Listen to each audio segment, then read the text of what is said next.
तो आज हम शुरू करने जा रहे हैं किस चीज के लिए? ध्यान इधर, भक्ति मूवमेंट। क्या ये भक्ति मूवमेंट है? क्या भक्ति मूवमेंट एक ऐसा मूवमेंट है, एक ऐसा आंदोलन है, समझे, एक ऐसा सुधार कार्य है जिसमें धार्मिक सुधार हुआ। क्या हुआ? ये धार्मिक सुधार हुआ था, धर्म पे आधारित सुधार हुआ था। क्योंकि हर दौर में धर्म में कुछ न कुछ बुराइयां रही हैं, किसी न किसी दौर में। अब आइए जैसे प्राचीन भारत में, तो प्राचीन भारत में जो धार्मिक बुराइयां थीं, जिसमें वेद धर्म में, यानी वेद धर्म में बहुत सी बुराइयां थीं, है ना, बहुत सारे कर्मकांड थे। तो उसको दूर करने के लिए जैन धर्म, बौद्ध धर्म आया, और बहुत से लोगों ने हिंदू धर्म छोड़ करके जैन धर्म स्वीकार कर लिया। वैसे ही मध्यकालीन भारत में जब बहुत सारी बुराइयां थीं, तो बहुत सारे साधु संतों ने, है ना, भक्ति के नाम पर ये एक शुरुआत किया, एक मिशन शुरू किया कि लोगों में जो बुराइयां थी, और बुराइयां क्या थी? छुआछूत की बुराइयां, भेदभाव की बुराइयां, अस्पृश्यता की बुराइयां, इन बुराइयों को दूर करने का प्रयास किया। ठीक है, तो मैंने पिछले क्लास में इसे डेफिनेशन भी दिखाया था। भक्ति मूवमेंट का मतलब हुआ, भक्ति का मतलब होता है किसी भी भगवान को, किसी भी देवता को पूजा करना और उनकी आराधना करके अपने अंदर जो अवगुण है, जो बुराइयां हैं, उस बुराइयों को समाप्त करना। ये भक्ति आंदोलन का उद्देश्य था, समझे। इसकी शुरुआत सबसे पहले हुई थी साउथ इंडिया के अंदर। साउथ इंडिया के अंदर भक्ति आंदोलन के दो सेक्शन थे, यानी दो समझिए मार्ग थे। सेक्शन मत बोलिएगा, मार्ग बोलिएगा। एक का नाम है अलवार और एक का नाम है नैनार। क्या नाम है? एग्जाम में आएगा अलवार क्या है, 2 नंबर कहा गया, तो क्या करोगे? तो लिखोगे अलवार एक भक्ति आंदोलन है, एक भक्ति संत का एक मार्ग है, जिसमें, है ना, ये लोग विष्णु की आराधना करते हैं, लॉर्ड विष्णु की आराधना करते हैं, और इसके द्वारा भक्ति का मार्ग अपनाते हैं। और इसके द्वारा जो बुराइयां हैं उस जमाने में थी, जो खराबियां थी, जो छुआछूत जैसी बुराइयां थी, और बहुत सारी समाज में जो बुराइयां फैली हुई थी, उसको दूर करने का प्रयास किया। ठीक है, अलवार जो संत होते थे, ये इनकी संख्या 12 थी, और ये जो है ना, ये लॉर्ड विष्णु को आराधना करने पर जोर देते थे, उनको मानने पर जोर देते थे। ठीक है, ऐसे में इनमें से एक औरत भी थी। अलवार में औरत कौन थी बताइए? तो अलवार में संत कौन थी? महिला संत अंडाल थी। हाँ, क्या नाम था? अलवार में महिला संत अंडाल थी। क्या थी? अंडाल, लिख लीजिएगा। यानी इसमें महिलाओं ने भाग लिया। एग्जाम में आता है कि अलवार में महिला संत कौन थी? क्या बोलिएगा? अंडाल। और इसमें महिला संत कौन थी? या कराईकल। क्या थी? कराईकल। ऐसे में नैनार में जो महिला संत थी वो कौन थी? कराईकल। यहाँ ध्यान दो, तुम्हारा नहीं है? तुम्हारा भी, तुम यहाँ ध्यान दो ना। जाओ वहां पर मोटी कॉपी किताब लेकर के बनाओ, गप कर रही है, कहीं कहाँ रहती है और गप कर रही है। तो ये जो है 2 तरह का सेक्शन था। ठीक है, ये दोनों सेक्शन अपने हिसाब से एक ही भगवान तक पहुंचने का काम करते थे। देखो, भगवान तक पहुंचने के लिए, भगवान से लव लगाने के लिए, है ना, ईश्वर से लव लगाने के लिए रास्ते भले अलग हो सकते हैं, भगवान एक ही हो सकता है। तो ये अलग अलग मार्ग थे। कोई शिव के द्वारा पहुंचना चाहते थे और कोई विष्णु के द्वारा पहुंचना चाहते थे। ठीक है, तो इसमें जो है, जैसे नैनार में संतों की संख्या कितनी थी? 63 थी। और ये लोग किसको मानते थे? शिव को मानते थे। है ना। और इसमें जो एक महिला संत कौन थी, कराईकल थी। क्लियर हो गया। ये जो दोनों भक्ति आंदोलन था जो दक्षिण भारत में शुरू किया गया था, इसका उद्देश्य क्या था, क्या उद्देश्य था, किसको दूर करना उद्देश्य था, अस्पृश्यता। क्या नाम था, अस्पृश्यता मतलब छुआछूत, भेदभाव। यहां ध्यान दो आप लोगों, भेदभाव, इधर असमानता और जल्दी बोलिए, और ऊंच नीच। ऊंच नीच चाहे वो किसी नाम पे हो, ऊंच नीच और जाति पाति। और बोलिए, है ना, अस्पृश्यता, भेदभाव, असमानता, ऊंच नीच, जाति पाति, छुआछूत, छुआछूत और सामाजिक बुराइयां। बहुत सी सामाजिक बुराइयां थी, ये सबको दूर करने का प्रयास किया गया। ठीक है। ये भक्ति आंदोलन हिंदू मुस्लिम एकता का एक मिसाल भी था। ठीक है, हिंदू मुस्लिम एकता का एक मिसाल भी था। क्लियर हो गया। ऐसा में तो इसमें महिला कौन थी, नैनार में, अंटाल में, सॉरी अलवार में। इसमें संतों की संख्या कितनी थी, इसमें कितनी थी, ध्यान हो गया, बोलोगे कभी नहीं, संतों की संख्या, संत। ठीक है। और बहुत सारी किताबें भी लिखी गई, पुस्तकें भी लिखी गई इस काल में, है ना। कुछ किताबें ऐसी हैं जैसे नलचिर द्यूव प्रबंधम, एक किताब का नाम है। दूसरे का नाम है तोदरी कोडी, किताब का नाम है। एक किताब का नाम है तिरुमुई, सब किताब का नाम है। जो किताब संकलन किया गया, और वो किताब बाद में उनके फॉलोवर जो थे, उनको मानने वाले उनको पढ़ते थे। और ये सब जो है साउथ इंडियन भाषा में लिखे गए। कौन, साउथ इंडियन भाषा में। क्लियर हो गया, समझ में आई बात। तो भक्ति आंदोलन है क्या एक्चुअली, हाँ पढ़िए।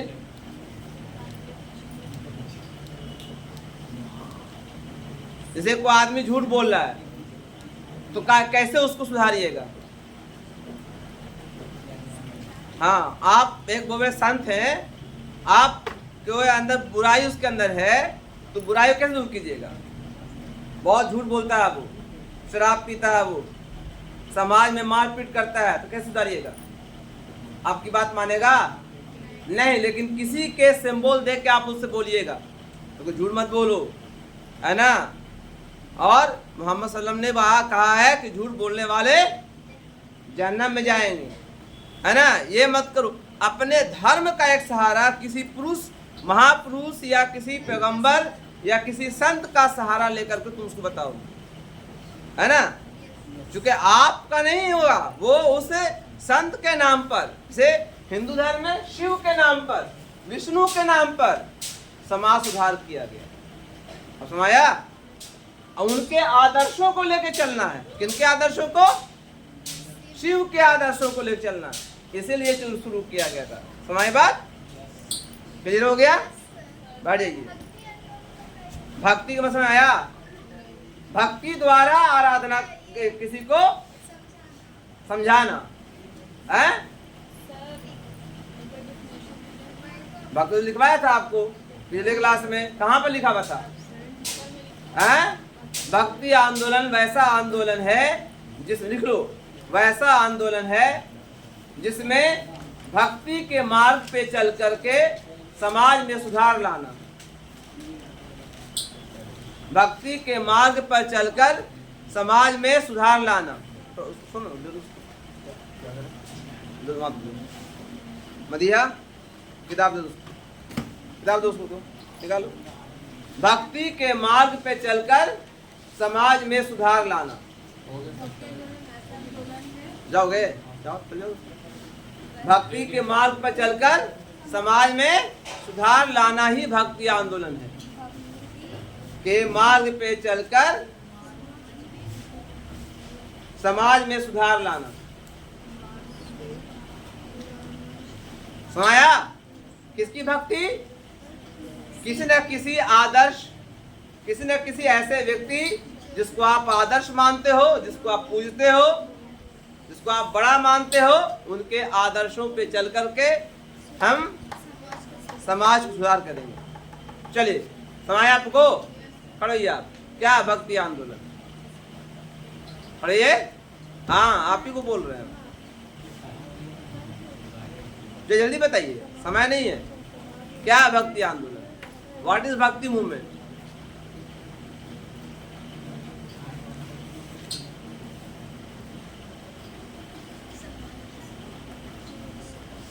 क्या है जी असलान? क्या भक्ति मतलब?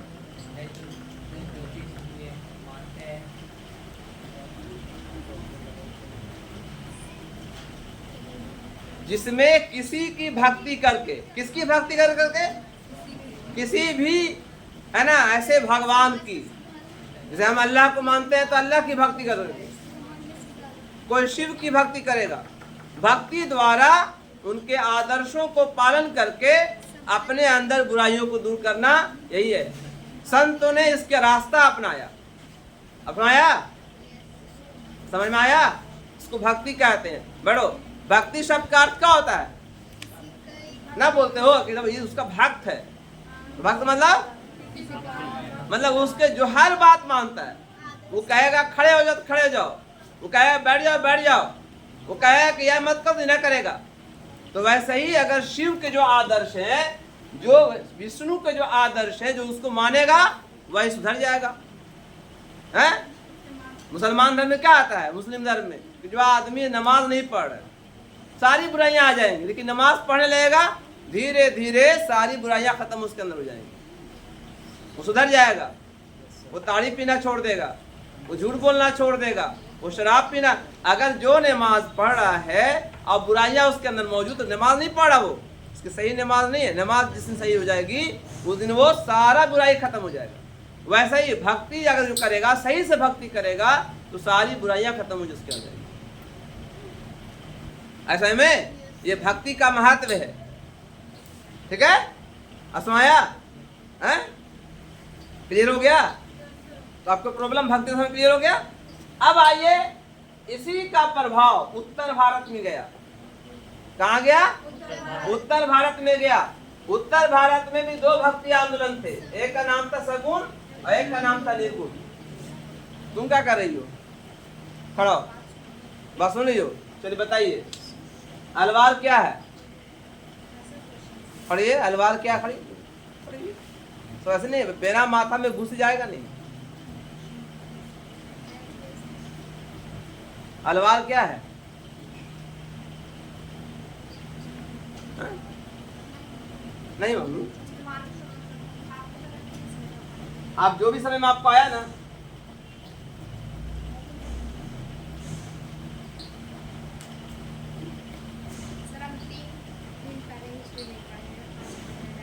आज पढ़ाया ना, आज पढ़ाया। तो अलवार क्या है? भक्ति आंदोलन का एक मार्ग है, जो विष्णु को मानते हैं, विष्णु की आराधना करते हैं। इसमें 12 संत हैं, इसमें एक अंडाल संत है। अंडाल एक संत है, महिला है। बड़ी ऐसे काम चलेगा? एक तो एक हफ्ता आप लोग 15 दिन ऐसी गड़बड़ा दिए सब। एग्जाम सबको ले मारता है। पढ़ाना लिखाना तो है नहीं स्कूल में, सिर्फ दिन भर खाली। चलो अब आइए सगुन। सगुन ये दक्षिण भारत, ये उत्तर भारत में चला था। सगुन वो लोग होते थे, सगुन परंपरा वाले वो भक्ति संत हैं जो किसी भगवान की आराधना करते थे। सगुन वाले किसी एक को देवता मान करके उनकी आराधना, उसको सगुन कहते हैं। जैसे कि कोई श्री राम जी को मान रहा है, कोई कृष्ण जी को मान रहा है, तो उसको सगुन से, मीराबाई सगुन परंपरा मानती थी। ठीक है, ये कृष्ण की भक्ति करती थी। कौन? मीराबाई, है ना। कालिदास, तुलसीदास, तुलसीदास किसकी मानते थे? है सगुन परंपरा। किसको? श्री राम जी को पूजते थे। ठीक है, तो ऐसे बहुत सारे संत हैं जो किसी भगवान की आराधना करते थे। और निर्गुण परंपरा वाले किसी को नहीं मानते, किसी भगवान के नहीं, किसी देवता के नहीं, एक परम सत्ता ईश्वर जो पूरी दुनिया को चलाने वाला है उसकी एक पूजा करते थे। यहां सुनो, कौन? निर्गुण। निर्गुण कौन थे? निर्गुण कौन थे? देखिए, कहते बात सुना कीजिए। वो लोग थे जो किसी परम सत्ता, एक ईश्वर, एक भगवान जो दुनिया में अकेला है, वैसे भगवान की पूजा करते। अब कौन है? हमें वो ईश्वर है, तो बोलते हैं ईश्वर है ऐसा में, तो उसको कहते हैं निर्गुण परंपरा। जैसे कि इसको कौन मानते? गुरु नानक, कबीर। ठीक है, क्लियर? तो सगुण और निर्गुण। हाँ, ये भगवान किसी देवता है। और ईश्वर कौन है? श्री राम जी को ईश्वर बोलते हैं लोग, भगवान राम बोलते हैं, भगवान श्री कृष्ण बोलते हैं। देखिए, एक परम सत्ता ईश्वर कौन है? आप अल्लाह ताला बोलिए, कोई ब्रह्मा बोलता है जो आपको दिखता नहीं है। इस पर जो है बहुत सारे भगवानों का भी इत्तेफाक है। जितने भी हिंदू धर्म में भगवान है उनका भी इत्तेफाक इस पर है। वह एक से ज्यादा की बात नहीं, एक देवता की जिसका एक मूर्ति होती है। और निर्गुण में मूर्ति है, एक निराकार सत्ता है ना, जिसका एहसास है कि कोई चला रहा है। ठीक है, अब सुनाया? खाने मिला तुमको? चलिए, उत्तर भारत में भक्ति आंदोलन की शुरुआत करने वाले कौन थे? रामानंद थे। कौन थे? रामानंद के गुरु का नाम राघवानंद थे। रामानंद का जन्म कब हुआ था? 1299 ईस्वी में। 97 99 ईस्वी में कहाँ हुआ था? बनारस, इलाहाबाद में। इलाहाबाद में हुआ था। गौर सुनिए, वैसे मत बैठिए। समझे? इलाहाबाद में हुआ था कन्या कुब्ज परिवार में, कन्या कुब्ज फैमिली में हुआ था, माने ब्राह्मण फैमिली में। ठीक है, लेकिन अपने गुरु से कुछ वजह से उनको थोड़ा सा मतलब ये हो जाए, कंफ्यूजन हो गया, तफरका हो गया, और जिसके कारण अपने गुरु को छोड़ दिए, वो अलग हो गए और अपना एक संप्रदाय चलाया। क्या नाम रखा? श्री संप्रदाय। क्या नाम था? है ना? और इस संप्रदाय में जो उनके साथ कितने गुरु थे, कितने शिष्य थे इनके? 12 शिष्य थे। कितने? 12 शिष्य में से सबसे इंपॉर्टेंट कौन थे? कबीर। कबीर बहुत फेमस हुए। कबीर का एक अपना पंथ था, अपना एक रास्ता था। कबीर के मानने वाले को क्या बोलते हैं? कबीर पंथी। क्या बोलते हैं उसको? है ना? कबीर के मानने वाले को कबीर पंथी कहते हैं। ठीक है, ऐसा में क्लियर हो गया? तो भक्ति आंदोलन, उत्तर भारत के भक्ति आंदोलन में कितने कौन कौन थे? दो तरह के संप्रदाय थे। एक सगुण संप्रदाय यानी सगुण रास्ता, एक निर्गुण रास्ता। एक सगुण मार्ग और एक निर्गुण मार्ग। सगुण में क्या था? किसी न किसी भगवान या किसी देवता की पूजा करते थे, उनके आदर्शों का पालन करते थे। सगुण में, निर्गुण में क्या था? कोई भगवान नहीं, एक परम सत्ता ईश्वर जो निराकार है, नहीं दिखने वाला, लेकिन वो है।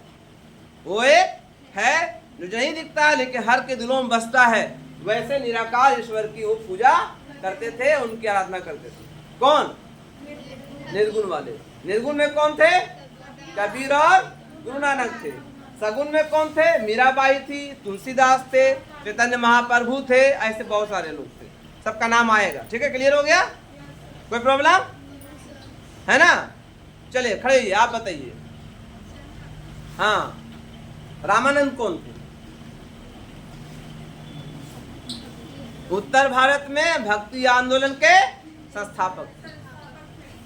है ना। इनका जन्म कहाँ हुआ था? प्रयागराज में, मतलब इलाहाबाद में। कब हुआ था? 1299 में। कहाँ? एक कन्यकुब्ज ब्राह्मण परिवार में हुए थे। हाँ, ब्राह्मण परिवार, कन्यकुब्ज जो एक बहुत बड़ा ब्राह्मण परिवार होता है ना, उनके उसी परिवार में जन्म हुआ था। लेकिन वैसे परिवार में जन्म लेकर इन्होंने भक्ति का मार्ग अपनाया। इनके गुरु कौन थे? राघवानंद का नाम था। लेकिन अपने गुरु से अनबन हो गया था, जिस कारण ये अलग हो गए और अपना धर्म चलाया। अपना संप्रदाय का नाम था उसका श्री संप्रदाय, है ना। इनके फॉलोवर कितने थे? 12। 12 का नाम बताया था, याद है?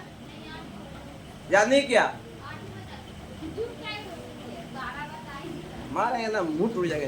यही बताया था, 12 का नाम बताया था। जैसे रैदास, कबीर, धन्ना, है ना, आपका सेना, पीपा, भावानंद, सुखानंद, आशानंद, परमानंद, महानंद, श्री आनंद, सुसरानंद, ऐसे बहुत सारे संत थे जो इनके फॉलोवर थे, इनके शागिर्द थे। इनके शागिर्द थे, रामानंद के शिष्य। एग्जाम में आवेगा 2 नंबर में। रामानंद पर नोट लिखे, खड़े। रामानंद कौन थे? ना आप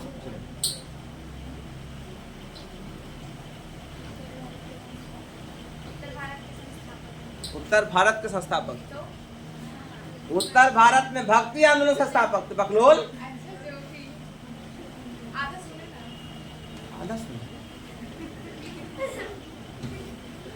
चले आगे बोली, हो गया खत्म। 2 नंबर में आवेगा तो इसलिए आ जाएगा। कब याद करोगे? पढ़ाई खत्म हो रहा है आपका, पढ़ाई आप लोग नहीं कर रहे, बैठो सब इसको लिखिए जा के, ठीक है। ऐसा में अब आइए, हमने बताया था पिछले क्लास में भी, इसके बाद समझाया था, लेकिन इसमें फिर समझा दे रहे हैं कि जो मेन जो संत थे, इसमें जो प्रमुख संत थे, वो संत कौन कौन थे। जो दक्षिण भारत में भक्ति आंदोलन शुरू हुआ, उत्तर भारत में भी भक्ति आंदोलन का वही उद्देश्य था। क्या उद्देश्य था?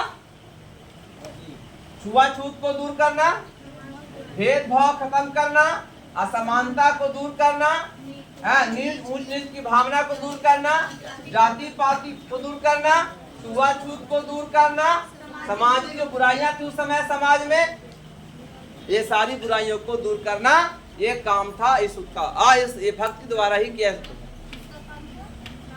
भक्ति आंदोलन का, ठीक है।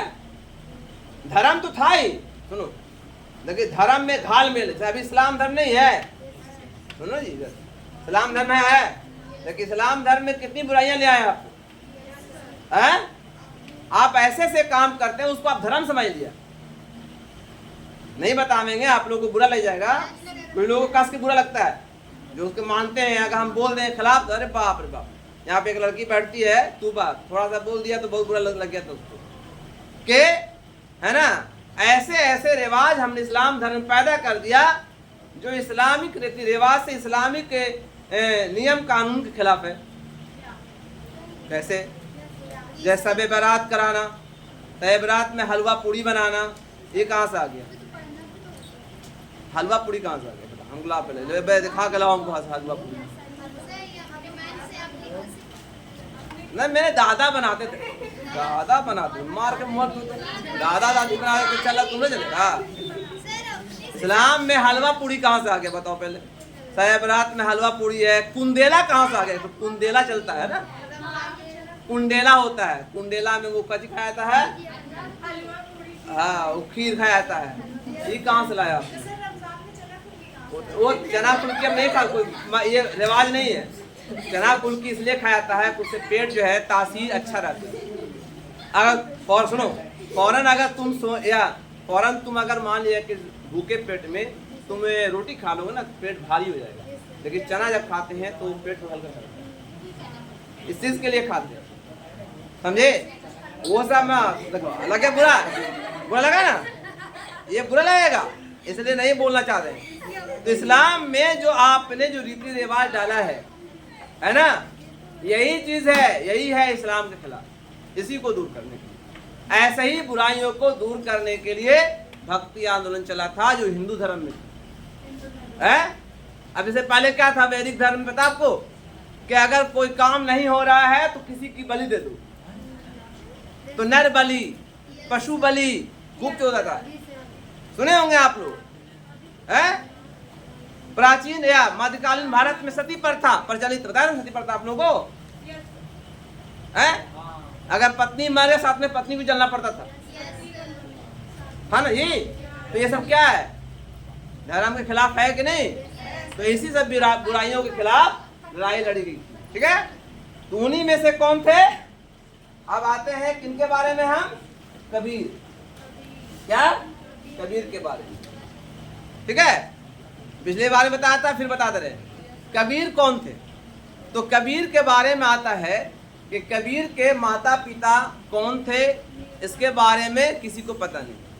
हाँ, कुछ लोग बताते हैं, इतिहास में लिखा है कि कबीर का जन्म 1425 ईस्वी में एक ब्राह्मणी के गर्भ से हुआ था।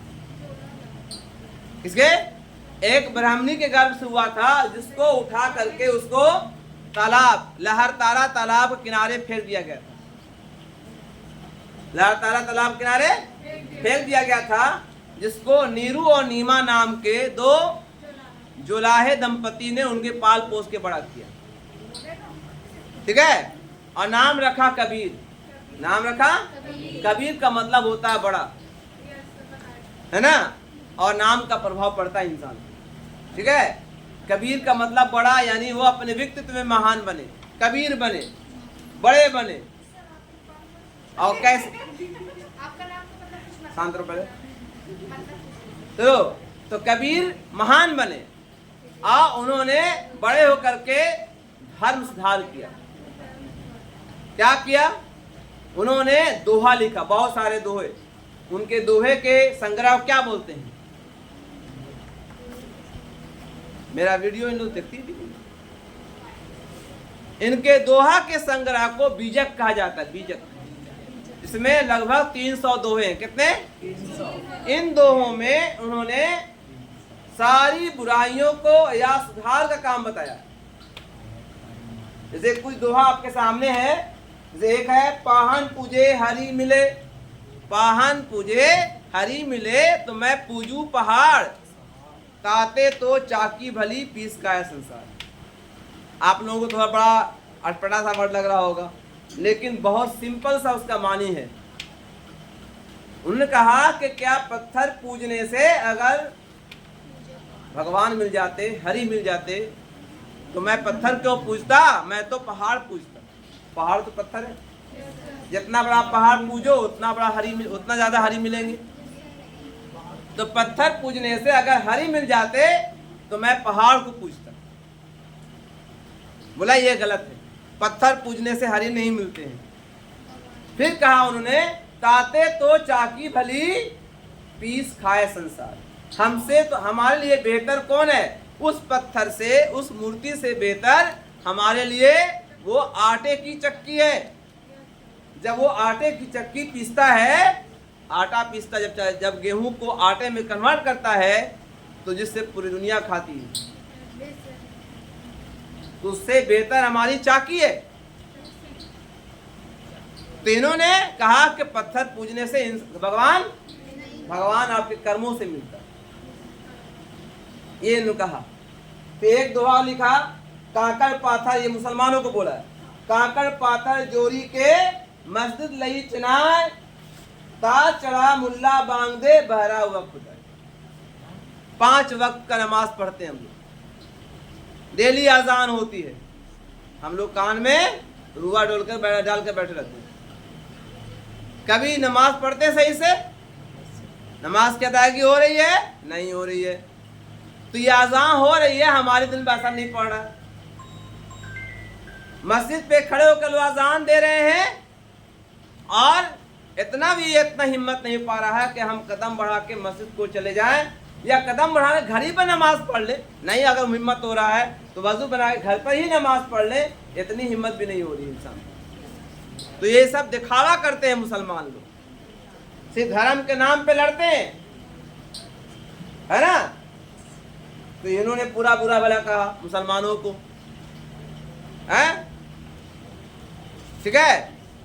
ऐसे में मस्जिद बना दी पल भर में, मस्जिद बना दी पल भर में। ईमान की हरारत वालों ने, दिल अपना पुराना पापी है, बरसों में नमाजी बन न सके, है। इसमें कितने लोग नमाज पढ़ते बताओ, है। जो एक वक्त नमाज छोड़ रहा है जानबूझ करके, 2,88,000 बरस जहन्नम में जलना पड़ेगा एक नमाज छोड़ने के लिए। और ये गलत नहीं है, कहना नहीं है, ये तो कहावत है, जानबूझ के छोड़ने पर, एक नमाज छोड़ने पर, एक नमाज। और हम ऐसे हजारों नमाजें 5 वक्त की हर वक्त छोड़ रहे। क्या हुआ? तो पढ़ ली दोबारा, अल्लाह से माफी मांग लीजिए, अल्लाह माफ करने वाले हैं, हैं? नमाज नहीं छोड़िए, ठीक है। आज कितने नमाज पढ़े बताइए?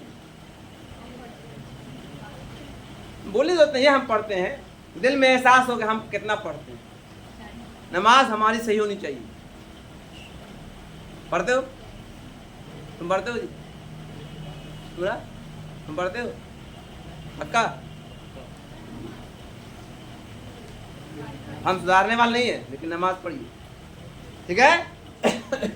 फिर कहता है, एक और कहते हैं, अपने देखो इन्होंने अपने दोहों से लोगों को बहुत समझाया है। जाति पाति पूछे न कोई, हरि भगवान जो है, भगवान मतलब विष्णु को बोला उन्होंने कि जाति पाति पूछे न कोई, हरि की भजे हरि की होई। भगवान उसी का होता है जो हरि को भजता है, हैं? हम नमाज पढ़ते हैं, मस्जिद में घुस गए, कोई मुसलमान पूछता है कि तुम कौन जात का हो, तुम राजा हो कि रंक हो, है ना, तुम बादशाह हो कि तुम गुलाम हो, पूछता है। इवन कोई नन मुस्लिम भी, हिंदू भी अगर अच्छा से कुर्ता पजामा पहन के टोपी पहन के घुस जाएगा ना, वो भी नमाज पढ़ लेगा आराम से, कोई नहीं पूछने वाला। तो ये है समानता। तो जाति पाति पूछे न कोई, हरि की भजे हरि की। जो हरि को भजेगा, जो हरि को भजन करेगा, वही हरि उसी को है। बहुत से लोग बोलते हैं ना, हिंदू धर्म, मुसलमान धर्म, हम उच्च जात के, हम सैयद है, सैयद तो ऐसे पास जाने कब्रिस्तान में अच्छे से पास करेंगे। ये लोग हम तो सैयदानी हैं, समझे, वहाँ चलेगा अमाल, ठीक है। अब बहुत से लोग बोलते ना, हम फलाने पीर के दम मुरीद हैं, हमारे पीर उठा के पार कर देंगे, है? जब बड़े बड़े नबियों की हालत वहाँ सही नहीं होगी, जब मैदान महशर होगा तो बड़े बड़े नबियों की हालत खराब होगी, हम किसके लिए, ठीक है। किसी की हिम्मत नहीं होगी अल्लाह ताला से गुजारिश करने की, सब डरे रहेंगे, ठीक है। और अपने को हम बने में हमारा जन्नत पार है, उस रात पर हमारे पीर उठा कर कैसे ट्रक से पार कर देंगे बिजली के तरह, सब देखने रहो, आपका अमाल दिल साफ रखो, ये वाला, ठीक है। साई इतना दीजिए जामे कुटुम समाए, एक दुआ उन्होंने दिया का, साई इतना दीजिए जामे कुटुम समाए, मैं भी भूखा ना रहूं और साधु भूखा ना जाए। इन्होंने खैरात पे कहा है, आपके दरवाजे पर कोई आता है तो मार के भगा देते हैं उसको, डांट के भगा देते हैं, माफ कर दीजिए, वाह ये खाना खाए भर पेट सोए में बिरयानी, आप बोले माफ कर दीजिए, क्या कुछ नहीं है देने के लिए, 5 रुपया नहीं है, हैं? तो इन्होंने कहा साईं इतना दीजिए, कोई जरूरत नहीं है कि मजबूर है, ये है आपके सामने हट्टा कट्टा मांगने आ रहा है, आपका हक बनता है देने के लिए, आप कौन जिम्मेदार उसके होते? क्या मजबूरी उसकी है? आप सीधे बोल देते हैं इतना हट्टा कट्टा हो यार, भीख मांगने चले हो। आप कौन होते? Who are you? क्या मजबूरी है उसकी? समझे? एक बहुत बड़े अच्छे आदमी तो चले मेरे पीछे भी चल रहे थे, हम आगे बढ़ रहे थे, एक आदमी आया मेरे पास, अल्लाह का, बोला यार कितना मोटा ताजा आदमी तुम हो यार, है ना, तुम भीख मांग रहे हो। ऐसा बोल के हम आगे बढ़ गए तो पीछे से बोले भाई साहब आप इसके हकदार नहीं है, वो किस पोजीशन में है, आप कहने के आपको नहीं देना है, माफ़ करवा दीजिए, लेकिन आप नहीं बोल सकता। बोला हमको एहसास हुआ। हमने सही बात, नहीं देने का है, बोल दी भाई माफ़ कर दी। आप कौन कहने वाले होते हैं, कटाक्ष करने वाले होते हैं कि फट्टा कट्टा आदमी है भीख मांग रहा है। तो ये कहते हैं कि साई इतना दीजिए जामे कुटुंब समाए, हे भगवान मुझे इतना दीजिए कि जामे कुटुंब समाए, मतलब पूरे घर वालों का मेरा भरण पोषण हो जाए, और मैं भी भूखा न रहूं और साधु भी भूखा न जाए। अगर मेरे दरवाजे पर कोई फकीर आ जाए तो वो भी भूखा ना जाए, उसको मैं भी खिला कर दे दूं। तो ये है इनका, किनका? कबीर का। और कबीर के मानने वाले का कहला है कबीर पंथी कहला है। समझे? समझ गया कबीर के बारे में? तो कबीर का जन्म कहाँ हुआ था? अलीगढ़, बनारस में, है ना, ब्राह्मणी के घर में हुआ था, लेकिन लोक लाज के कारण, सुनो दर, उसको उठाकर कहाँ डाल दिया था? लहरतारा तालाब के किनारे, जिसको कौन पाल पोस के बड़ा किया? नीरू और नीमा नाम के दो जुलाहे ने, बुनकर ने। तुम्हारा है याद रहेगा? हाँ बुनकर, जुलाहे मैंने बुनकर कहते कोई भी नहीं है। जुलाहे मुसलमान नहीं होते, जुलाहे हिंदू भी होते, जुलाहे बुनकर कहते उसको, वेवर्स है जो ना पटवा टोली में, पटवा की जो पटवा जाती है जो हिंदू भी पटवा है और मुसलमान भी पटवा है। मुसलमान भी अपना बुनकर है और हिंदू भी बुनकर है। तो बोलोगे मुसलमान है, वो सब नहीं, वो होता है, एक होता है सुनार, हिंदू मुसलमान नहीं है, मुसलमान भी सुनार है, हिंदू भी सुनार है, देखो भरा पड़ा है पूरा मार्केट में। तो काम के आधार पर नाम दे दिया, समझे?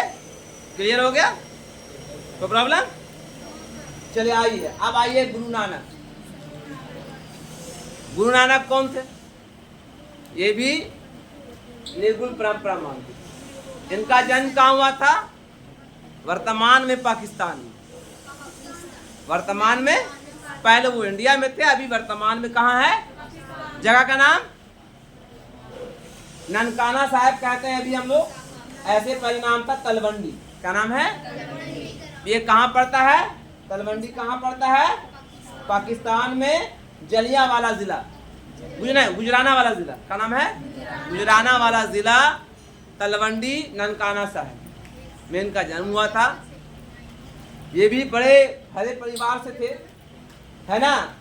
ये भी कबीर के भांति निर्गुण परंपरा को मानते थे। ये भी एक परम सत्ता ईश्वर को मानते थे। इन्होंने मूर्ति पूजा का विरोध किया। किन्होंने? गुरु नानक ने मूर्ति पूजा का विरोध किया। इनकी एक पुस्तक है, उनकी पुस्तक क्या है? बीजक थी। इनकी पुस्तक का नाम गुरु ग्रंथ साहब। क्या है? समझ में आ रहा है तुमको? इन्होंने हिंदू मुस्लिम एकता पे जोर दिया। किन्होंने? गुरु नानक ने हिंदू मुस्लिम एकता पे जोर दिया, है ना। ये मोहम्मद साहब को ही मानते थे, ये श्री राम जी को ही मानते थे। हाँ, ये कहते हैं अवतारवाद का विरोध किया कि अवतार कुछ नहीं है, एक भगवान, एक परम सत्ता है। ये वाहिद ऐसे आदमी थे, अकेले आदमी थे जो मक्का भी गए, मदीना भी गए, श्रीलंका भी गए। ये बहुत सारे तीर्थ स्थलों पे सफर किया इन्होंने। कौन? गुरु नानक, है ना।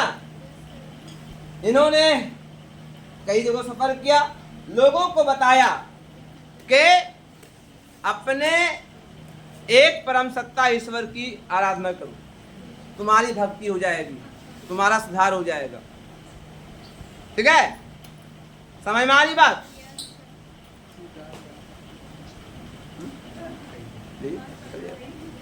वैसे निकल जाओ, आ जाओ कल से। ठीक है, समाया। चलिए, तो इनके मानने वाले सिख कहलाए। इनका धर्म का नाम क्या था? सिख धर्म। धर्म का क्या नाम था? सिख धर्म का नाम था। आज इन्हीं के संप्रदाय जो मानते हैं लोग, आज कितने गुरु हैं सिखों? कितने गुरु हैं? 10 गुरु। कितने हैं? ये पहले गुरु थे। अंतिम गुरु कौन थे? गुरु गोविंद सिंह। कौन थे? है ना, ऐसे में। तो ये हुआ आपका गुरु नानक के बारे में। क्या हुआ? एक और है वल्लभाचार्य। क्या नाम है? वल्लभाचार्य। ये किसको मानते थे? ये कृष्ण की भक्ति करते थे। इनका भी जन्म बनारस में हुआ था। इनके पिता का नाम था लक्ष्मण भट्ट। क्या नाम था? किनके पिता का नाम? वल्लभाचार्य का पिता का नाम, है ना। और माता का नाम था यल्ला मगरू। इन्हें पुष्टि मार्ग का जहाज कहा जाता है। पुष्टि मार्ग का एग्जाम में आता है। पुष्टि मार्ग का जहाज किसे कहते हैं? वल्लभाचार्य को। इन्होंने बहुत सारी पुस्तकें लिखी। ये कृष्ण की भक्ति करते थे। किसकी भक्ति करते थे? कृष्ण की भक्ति। कौन? वल्लभाचार्य कृष्ण की भक्ति। इन्होंने 17 ग्रंथ लिखे। कितने? 17 ग्रंथ लिखे। ठीक है। तुलसीदास इन्हीं के ग्रंथ, इन्हीं के साथ, इन्हीं के भक्ति में रहते थे। इनके पंथी में रहते थे। तुलसीदास के बारे में आता है ना। इन्होंने शुद्ध अद्वैतवाद का प्रचालन किया। अद्वैत मतलब प्योर। अद्वैत मतलब कोई भी देवी देवता नहीं, एक देवता की पूजा, एक कृष्ण की पूजा। शुद्ध अद्वैतवाद को मानते थे ये, है ना। भक्ति आंदोलन में ये किसके, ये कौन से परंपरा मानते थे? सगुण परंपरा। क्या है ना। ये किसकी भक्ति करते थे? कृष्ण की भक्ति करते थे। एग्जाम में आता है किसकी भक्ति करते थे? एक और गुरु है जिनका नाम संत, इनका नाम चैतन्य महाप्रभु। इनका जन्म हुआ था बंगाल के नादिया जिला में। बंगाल के नादिया जिला में। ये भी ब्राह्मण परिवार से थे। क्या थे? इन्होंने बचपन में ही 20 वर्ष की आयु में ही इन्होंने संन्यास ग्रहण कर लिया। कौन?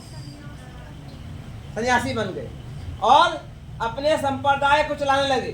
चैतन्य महाप्रभु के सिद्धांत बहुत फॉलो किए जाते हैं, खास करके आपके बंगाल वगैरह में। ठीक है। ये किसको मानते थे? ये भी एक भगवान जिनका नाम है कृष्ण, ये भी कृष्ण को मानते। ब्राह्मण परिवार से थे, एक कृष्ण को मानते, है ना। इनका मानने वाले बिहार, बंगाल, उड़ीसा में बहुत सारे हैं। चैतन्य महाप्रभु की फिलॉसफी भी है। आप लोग को पढ़ना एक टॉपिक, एक सब्जेक्ट भी है। आप लोग को लेने वाले लेते हैं आपके फिलॉसफी। आपने लिए हो फिलॉसफी लेते हैं लोग। जैसे 8 पेपर है ना, 8 पेपर में एक पेपर है फिलॉसफी, जिसको बोलते हैं हम लोग हिंदी में तो क्या बुलाया था उसको,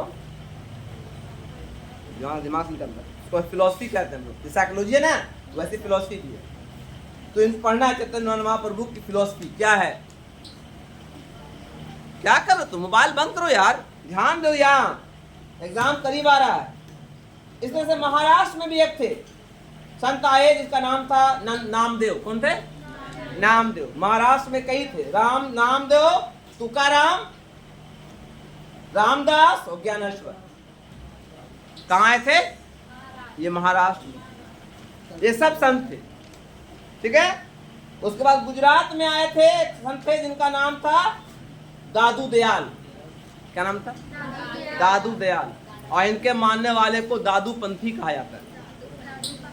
दादू, जैसे कबीर के मानने वाले को क्या बोलते हैं? कबीर पंथी। से दादू के मानने वाले को क्या बोलते हैं? दादू पंथी, है ना। इन्होंने भी शुद्ध चरित्र कहा, अपने कैरेक्टर को निर्माण करो, अपने विचारधारा को। समझे? चरित्र क्या होता है बताइए? चरित्र क्या? खड़िए, क्या है चरित्र? कैरेक्टर किसको कहते हैं? क्या मतलब का? हमको समझाइए, हम जाहिल आदमी। आप बोलते ना है कि उसका चरित्र अच्छा नहीं है, मतलब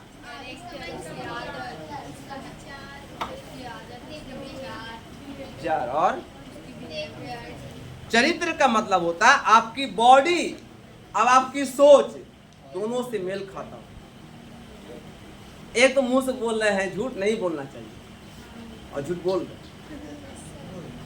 तो आपके जो कैरेक्टर है, आपका मुंह जो है आपके विचार को मेल खा रहा है, इसको चरित्र कहते हैं। चरित्र मतलब जो आप करते हैं, जो आप एक्टिविटी करते हैं, वो आपके चरित्र को दिखाता है। जब आपको कोई दोस्त आपके यहाँ आए, आपके मेहमान आए, तुमसे कैसे पेश आओगे? अच्छे मत बस, अब पीछे जाकर के जब निकल गए तो बोले आए खाने के लिए मिलेगा, आए थे मेरे क्या, ऐसे बोलेंगे नहीं, बड़ी ठीक है। तो ये क्या हुआ, यहाँ ध्यान दो, ठीक है। तो इसी तरह से ऐसे बहुत सारे संत हैं जिन्होंने कोई निर्गुण कोई सगुण, लेकिन निर्गुण में सिर्फ दो ही मशहूर हुए, कौन?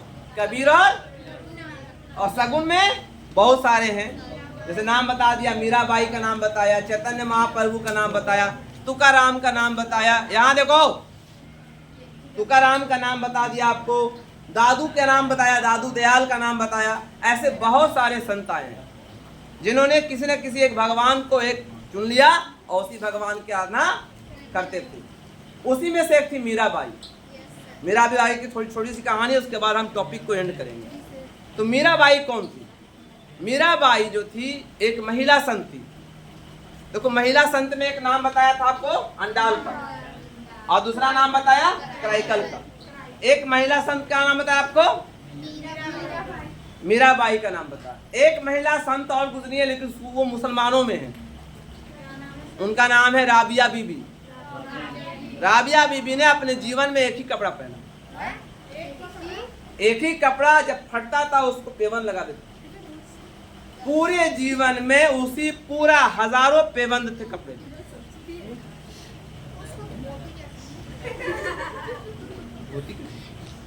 तो मतलब उतारते में अपना पर्दे में रख करके धोती थी, नहाती थी, फिर अपना पहन लेती थी। पगलाओ नहीं, तो कहो कैसा हुआ? आपकी सोच वैसे ही है, क्योंकि आप लोग उस दुनिया में नहीं हो, जीने वाला जीता है। बेवकूफ कहीं के हैं? आप लोगों के पास वार्डरोब में 1000 कपड़ा होगा, 1000 से जीन्स, 1000 से पैंट होगा। उनके पास एक ही कपड़ा, उसी को जीते थे। आदमी की सोच वैसी होती है, ठीक है। तो राबिया बीबी, यहां ध्यान दो, समझे? तो ऐसी महिला संत गुजरी। तो मीराबाई का जन्म कहाँ हुआ था? दक्षिण भारत से अंडाल, वैसे उत्तर भारत में मीराबाई का जन्म हुआ था। मीराबाई राजस्थान के रहने वाली थी। मेड़ता परिवार, कहाँ? यहां ध्यान दो, मेड़ता परिवार में जन्म लिया था इन्होंने। इनका जन्म, इनके पिता का नाम था रतन सिंह राठौड़। क्या नाम है? हाँ, 1498 ईस्वी में इनका जन्म हुआ था कुसली गांव में। कहाँ हुआ था? गांव का नाम कुसली था, ठीक है। मीराबाई के बालपन में ही कृष्ण की प्रतीकात्मक, तुम सही से बैठो, मन नहीं लगा रहे तुम, कहाँ थे इतना दिन से तुम? हाँ, कैसी पढ़ाई होगी, इसका मतलब तुम अपने पापा की बात नहीं मानते हो। ये सब करो, पिका लोग बोलोगे ना। एक लड़का आया था ना, ये सामने था ना, सिंबल आप लोगों के लिए, पापा बड़े बड़े टीचर, इतने बड़े टीचर, अब बेटा जब फेल हो गया, तो वैसे करो तुम भी। हमारे पास आ रहे हो, तुम्हारे क्लास का बच्चा 453 नंबर ला रहा है, अब एक बच्चा उसी क्लास का बच्चा फेल हो रहा है। ये एग्जाम्पल है कि नहीं पढ़ो तो ये होगा। क्लास पे अटेंडेंस नहीं, कहाँ चले गए? ईद नहीं लगी, इनका 10 दिन का ईद हो रहा है। हम लोग 3 दिन में ईद मना खत्म करते हैं, इनका 10 दिन का ईद हो रहा है। नहीं बाबू, शादी में जाना जरूरी ना है, इनके बिना जानते मड़वा नहीं गड़ाएगा, इनके बिना जानते हो कोई लड़का निकाह नहीं पढ़ पाएगा। ये सामने रहे तो निकाह होगा उसका। करो। एक लड़का ये है पढ़ता, अभी कल कॉल किया तो आवेंगे सर, आज नहीं आया। करो ऐसे ही, समझ में आवेगा। जाओ कहीं भी पढ़ना है, वहाँ जहाँ और जाओगे तो वहाँ हो सकते हो, वहाँ खड़ा कर देगा तुम बेंच के सामने, हम तो खड़ो ना करते हैं, और वो खड़ा कर देगा तुमको। एक बहुत टीचर ऐसे हैं जहाँ आर्ट्स पढ़ाता है, बेंच के सामने खड़ा कर देगा, सब लड़के के सामने, इतना बेवकूफ़ बनावेगा, भाग जाओगे वहाँ से।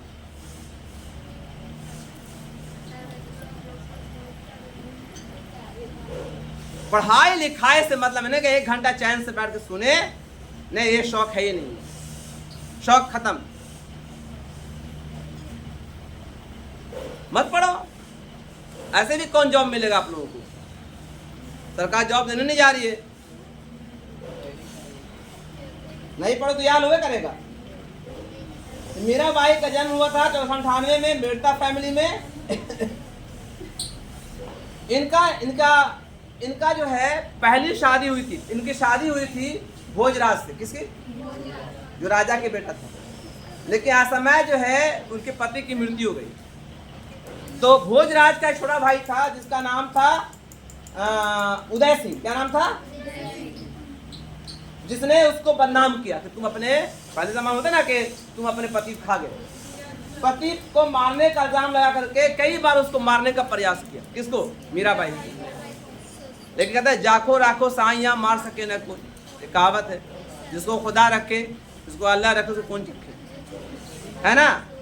आखिरकार वो छोड़ दिया अपने ससुराल और चली आई अपने नैहर। फिर वहां से चली गई कहाँ? द्वारिका। द्वारिका नगरी कहाँ पता आपको? द्वारिका नगरी कुछ नहीं पता तुम लोगों को। ये तुमसे गया में सवाल कर दे, गया में इस्लामगंज का, वही पता नहीं सुन। द्वारिका नगरी गुजरात में है, जहाँ कृष्ण भगवान का जन्म हुआ था। द्वारिका चली गई और वहीं जाकर के कृष्ण की भक्ति करने लगी और कृष्ण को अपना प्रतीक माना। अपना बचपन से ही कृष्ण को अपना पति मान चुकी थी। क्या मान चुकी थी? आप पति के तरह अपना एक भक्ति करती रहती। उनके बहुत सारे दोहे भी हैं, ठीक है, उन दोहों को लिखने की आवश्यकता नहीं है, बहुत बड़े दोहे हैं। लेकिन इतना जान लीजिए कि कृष्ण भगवान के मानने वाले में सबसे बड़ी भक्ति कौन करती थी? मीराबाई। इसलिए मीरा का नाम आता है कृष्ण के साथ, है ना। कृष्ण का नाम का क्या? राधा का नाम भी आता है, और कृष्ण का नाम के साथ नाम किसका आता है? मीरा का नाम, है ना। राधा कौन थी? प्रेमिका थी। राधा प्रेम करती थी, है ना। लेकिन असली जो कृष्ण की पत्नी कौन थी? असली रुक्मणी थी। और राधा और मीरा जो थी, ये दोनों जो थी, एक तो भक्ति करती थी और एक प्रेम करती थी।